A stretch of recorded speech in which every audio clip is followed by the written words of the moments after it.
Oi, gente, sejam muito bem-vindos aqui no canal. Meu nome é Fernanda, podem me chamar de Fê.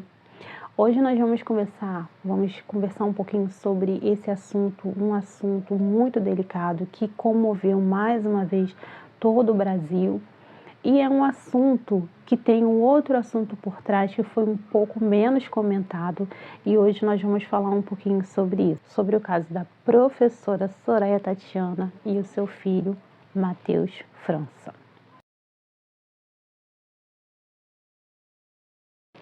Então, eu vou começar a história do começo, porque pode ser que você que está me assistindo agora já está cansado de ouvir sobre esse assunto, pode ser que você que está aí, que chegou agora no canal, não sabe do que está acontecendo, não tem uma noção do assunto desde o início.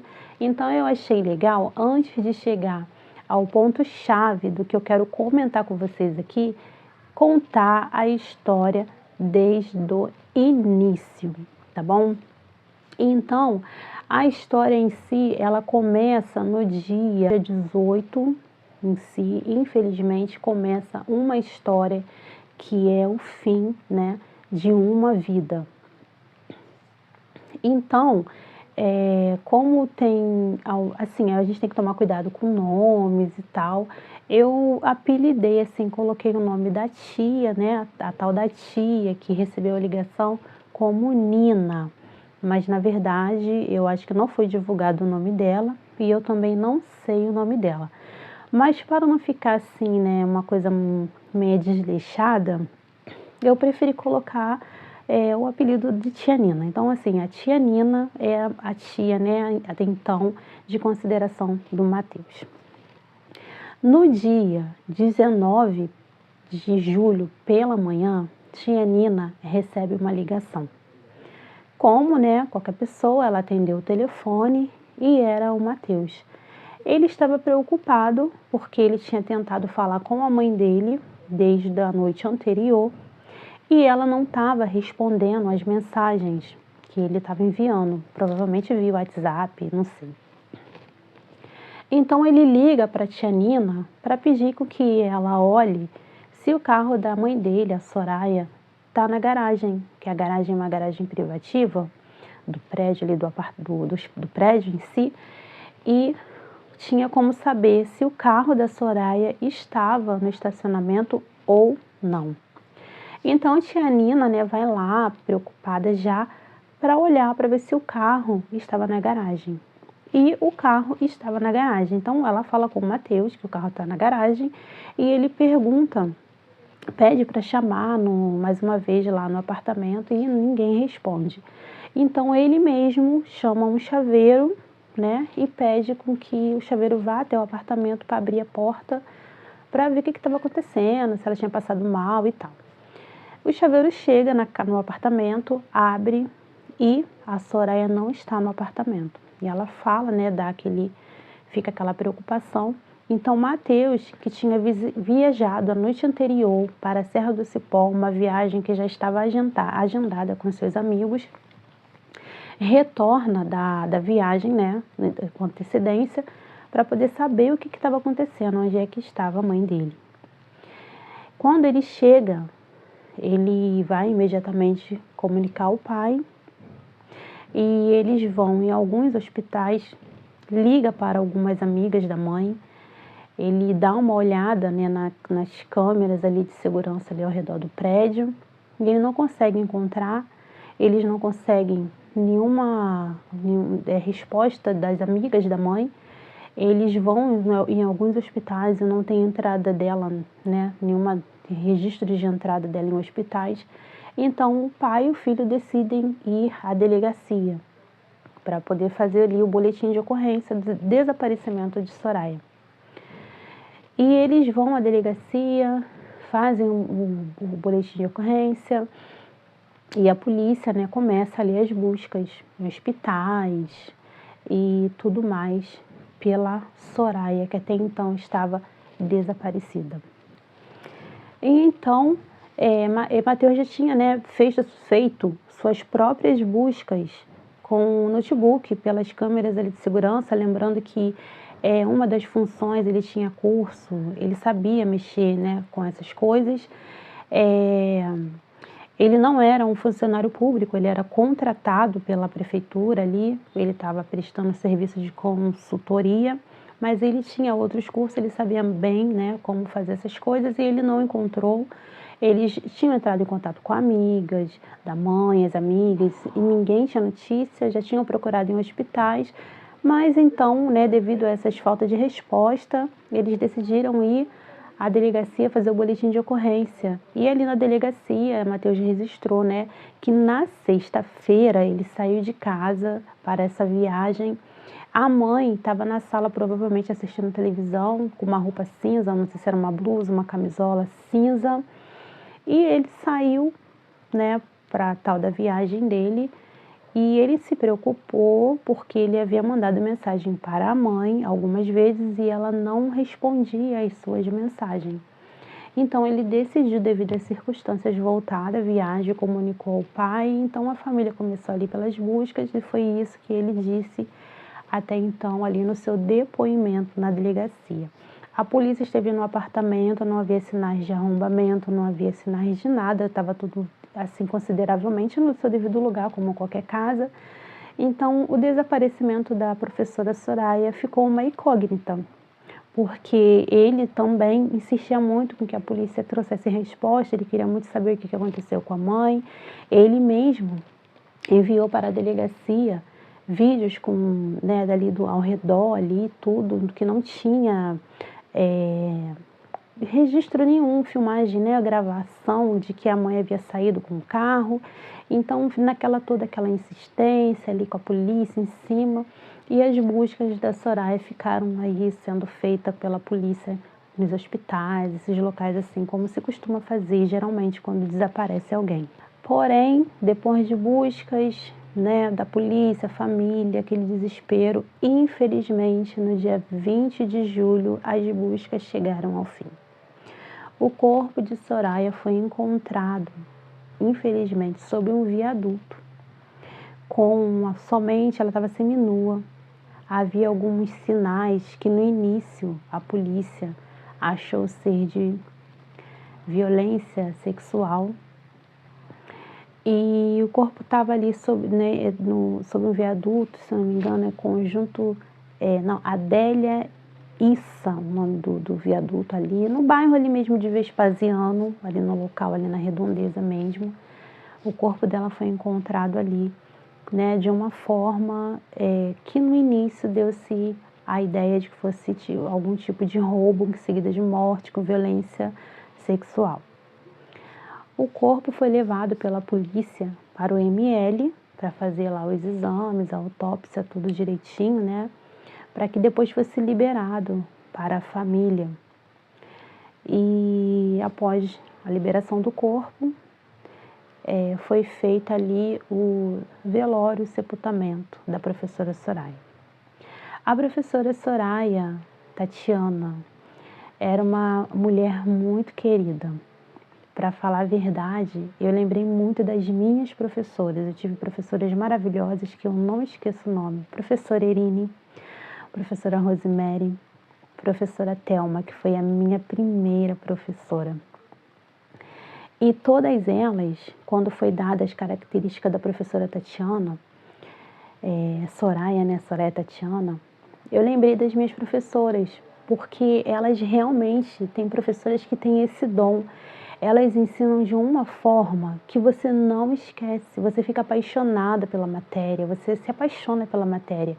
E vamos e venhamos que uma das minhas matérias preferidas, se não a preferida, é a matéria de histórias, né? As professoras trazem de uma forma tão intensa que fica marcante para você. E a professora Soraya, ela tinha todo esse jeitinho. Se eu não me engano, ela dava aula pro sétimo, uma fase maravilhosa, né, que a gente tem ali. E foi uma história, assim, que comoveu bastante, porque a gente fica pensando, quem fez isso com ela? O que será que aconteceu? Fica aquela curiosidade, né? No fundo, todos nós temos um quê de investigação. Temos, assim, a gente quer investigar, a gente quer entender o que aconteceu, sabe? E foi, assim, muito assustador Eu imagino que os alunos tenham recebido essa notícia, assim, com muita perplexidade, assustador, né? São crianças, mas infelizmente a professora Soraya, o fim das buscas pelo seu desaparecimento se cessaram no dia 20 de julho. E de um caso de desaparecimento tornou-se assim um caso de homicídio com suspeita de algum tipo de violência contra a mulher. A polícia, nossa, eu fico assim, eu amo séries policiais. Cada série que a gente assiste, né, a gente tem aquela série policiais, né, séries policiais. Eu, pelo menos, sinto aquele dever de justiça cumprida, né, a justiça foi feita, o criminoso foi para a cadeia.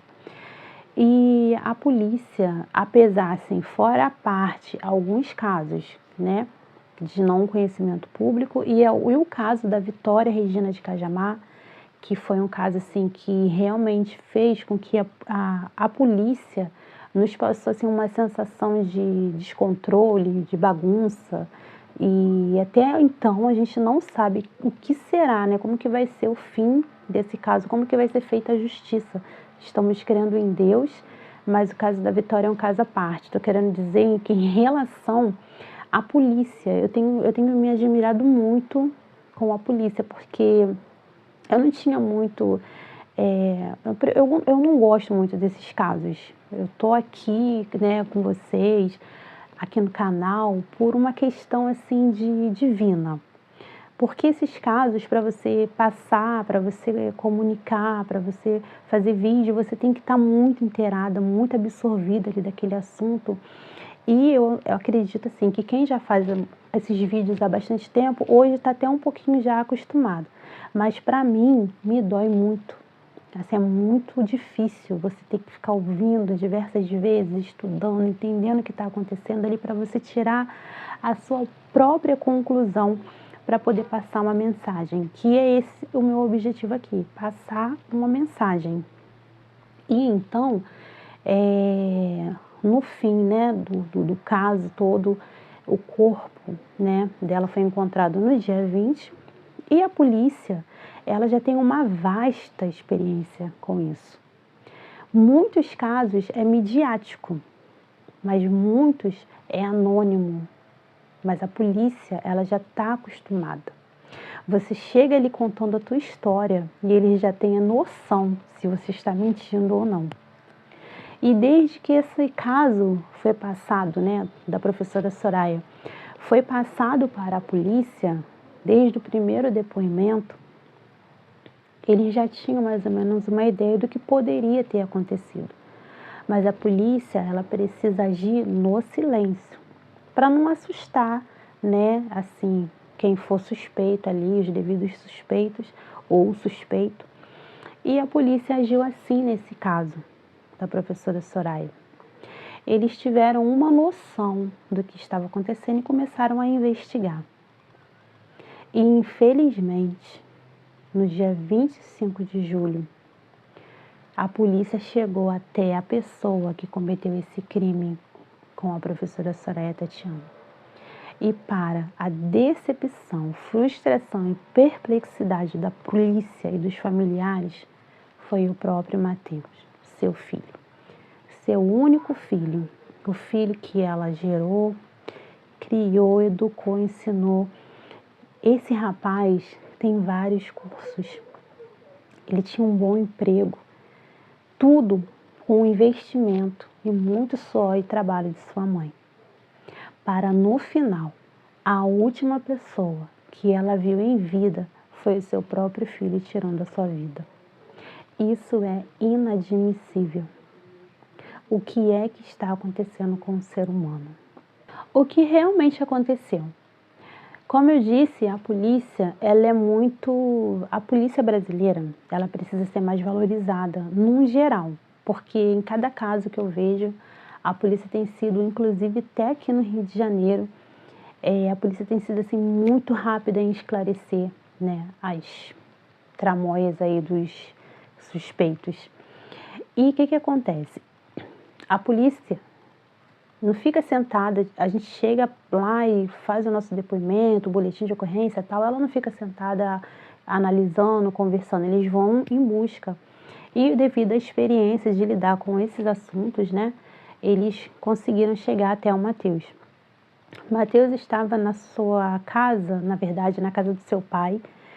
O pai e a mãe de Mateus eram separados, não sei quanto tempo, porém ele estava na casa do pai lá, né, com a família. E a polícia chegou para prendê-lo, dar voz de prisão, né, deter, levar ele para a delegacia. A família ficou muito surpresa e perplexa. Podia passar qualquer pessoa na mente da família, menos o seu próprio filho. Ele seguiu com a polícia, ele, né, tranquilo, assim, não teve nenhuma resistência. Acredito eu que ao chegar na delegacia, a polícia, claro, né, que tem lá suas técnicas de interrogatório, fez assim com que ele não conseguisse guardar.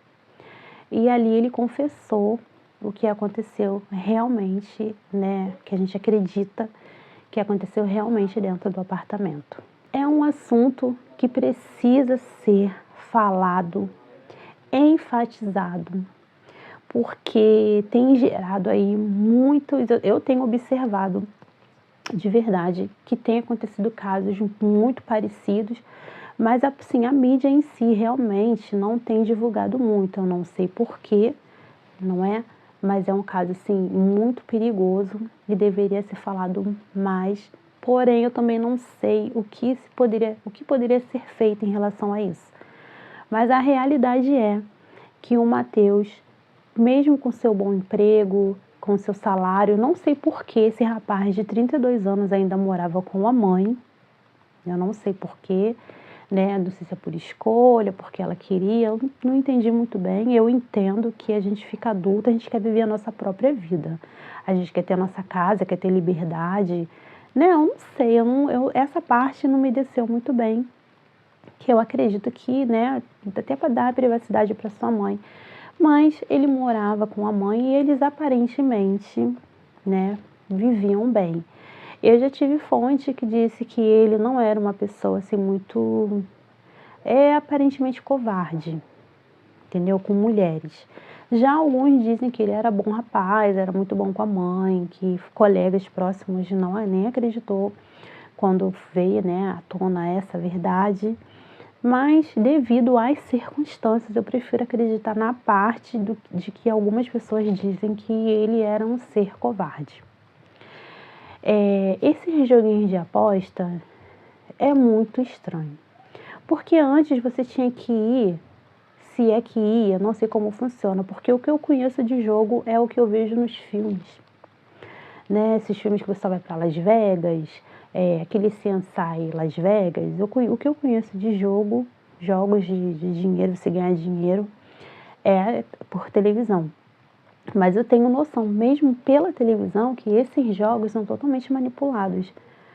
Você ganha se a casa, né, quiser que você ganhe. Mas assim, até então eu acho que tinha todo esse trabalho. Como aqui no Brasil não tem cassino, se tem eu também não estou informada, me perdoe, mesmo que seja clandestino, você tem que sair de casa, você tem que se arrumar, você tem que ir e tal. Dá muito trabalho, de repente a pessoa até desanima. Porém, agora está muito mais fácil você jogar. Entra no celular toda hora. Quem nunca está lá mexendo no celular e entra aquele tal de tigrinho? Olha, vamos e venhamos, aquilo é chato a beça. Mas assim, para quem tem uma queda, né, aquela propaganda, ela vem bem a calhar. E esse rapaz, né, eles dividiam as contas de casa, pelo que eu entendi. A mãe não pagava tudo sozinha, era tudo ali num comum acordo. Porém, em algum momento, esse rapaz começou a jogar. E como a gente vê, né, nos filmes, nas séries, sei lá, eu nunca vi um caso real, assim, só agora mais próximo pela mídia. Mas quanto mais você joga, mais você joga. E as pessoas se endividam. As pessoas vão colocando cartão de crédito, vai pegando dinheiro emprestado e vai jogando, vai jogando. Eu acho incrível que a pessoa está perdendo, mas ela está jogando. É incrível essa sensação. E eu fui buscar entender um pouquinho sobre isso, e isso tem muito a ver com ansiedade. Se a pessoa tem ansiedade, ela é uma pessoa ansiosa, esses joguinhos dão ali alguma sensação que satisfaz por algum momento.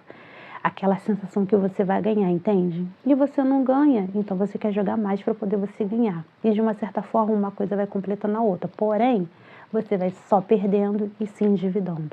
E foi isso que aconteceu com esse rapaz. Ele, aparentemente, era uma pessoa tranquila, né? A gente não sabe. A verdade é que só sabe quem é quem convive ali o tempo, né, 24 horas entre quatro paredes. É na nossa casa, no nosso lar, que nós somos quem nós somos. Então, assim, só quem sabe realmente quem ele era a mãe. Infelizmente, que não está mais aqui. Mas esse jogo fez com que as coisas piorassem. Eu não sei se a mãe sabia, mas provavelmente ela notou, né, notava em alguns momentos que esse rapaz estava sem dinheiro. Pode ser até que ela já tenha dado dinheiro para ele fala, mãe, tem que pagar uma conta e tal. E ela questionar, mas o que você está fazendo com o teu dinheiro? Não sei o quê. E isso provavelmente foi gerando uma discussão. E nesse dia 18, as coisas chegaram de uma forma insustentável. Eu vou ser bem sincera para vocês. Tem uma doutora criminalista, Rosângela. Eu conheci na época do caso da Isabela Nardoni, e desde então eu gosto muito de segui-la, de ver, ouvir ela falar. E ela estava explicando que o Matheus, ele não enforcou a mãe. O enforcamento é quando você... É um enforcamento, né? Não vou ficar dando detalhes aqui. O que ele fez foi o tal do mata-leão, né? Que a pessoa pega a outra por aqui assim. Então você imagina comigo como que foi o sofrimento dessa mãe, essa morte. E como que ele conviveu com isso. Porque a mente dele é muito maquiavélica. Ele fez o que ele fez, ele viajou, né? Dentro da cabeça, da mente, da consciência dele, só ele, Deus sabe. E ele maquinou o que ele poderia fazer para que ninguém descobrisse isso. Porque eu acredito que depois da mãe morta e ele ter colocado ela daquela forma embaixo do viaduto, porque eu esqueci de dizer,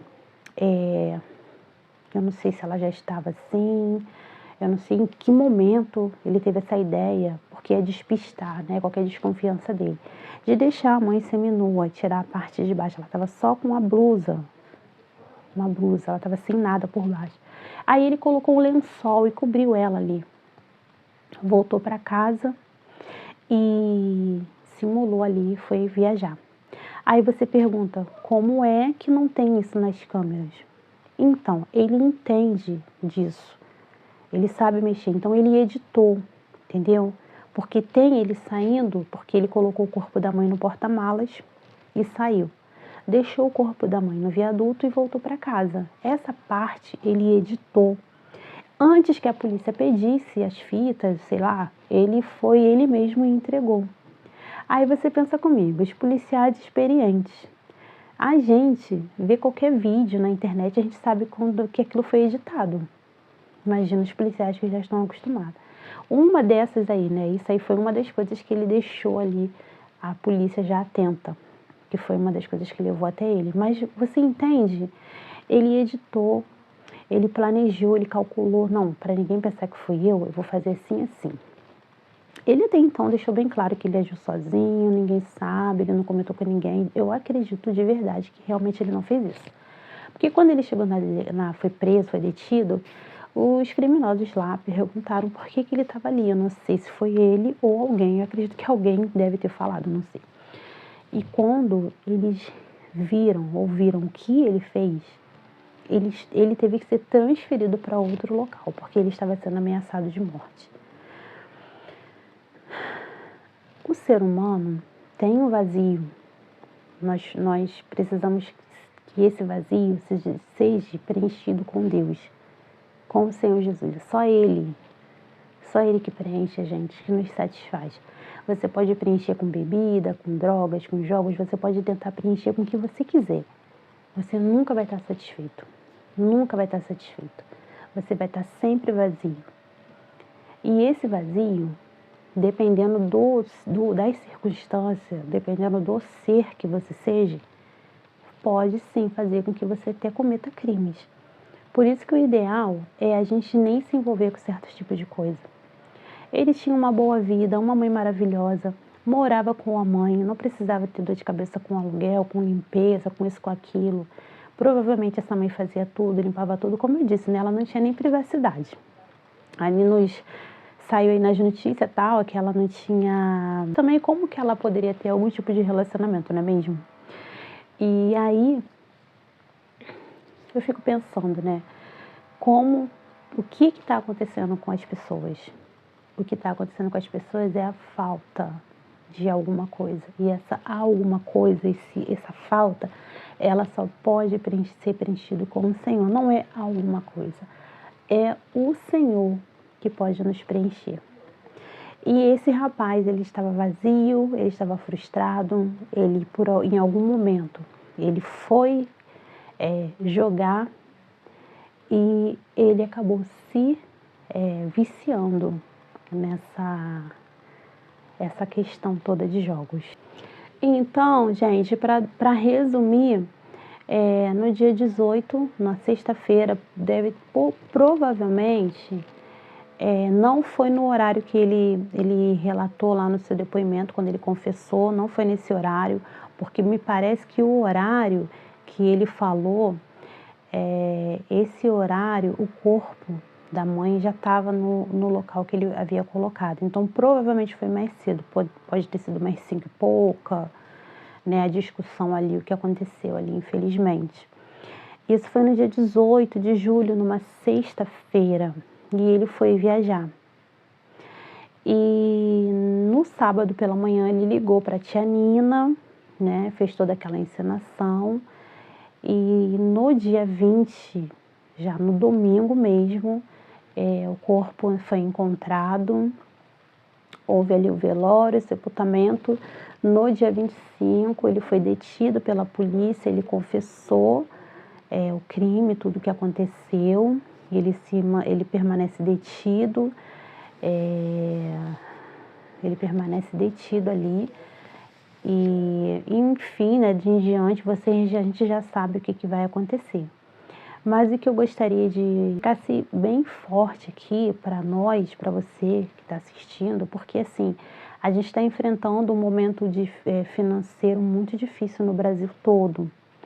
Acredito eu que até quem tem ali, né, seu próprio negócio, uma vida estruturada financeiramente e tal, esteja assim até um pouco meio que balançado, porque num todo, a gente sabe que o Brasil todo está passando por uma situação a qual a gente precisa realmente entregar na mão de Deus, assim, em oração. Vou ser bem honesta para vocês, eu não vou, né, em oração, pedir a Deus misericórdia pelo nosso país, pela nossa nação.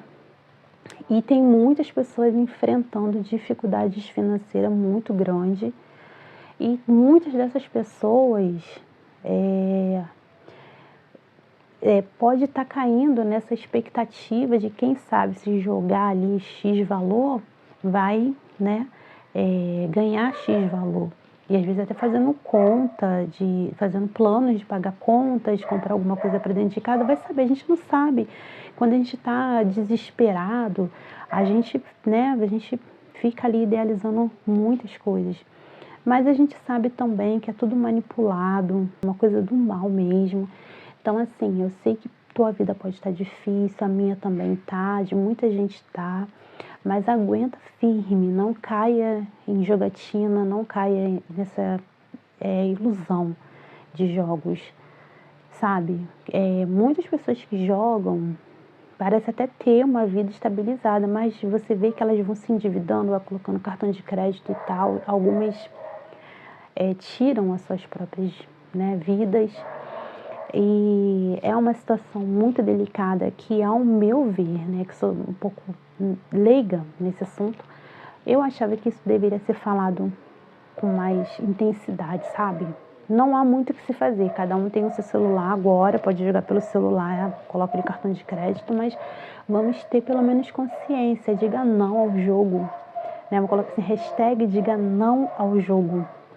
Porque uns tiram a sua própria vida, outros estão tirando vida de outras pessoas e está se tornando algo que não pode ser comum. Aonde nós vamos chegar? Sabe? Eu acredito que há 5 anos atrás ele talvez não faria isso, sabe?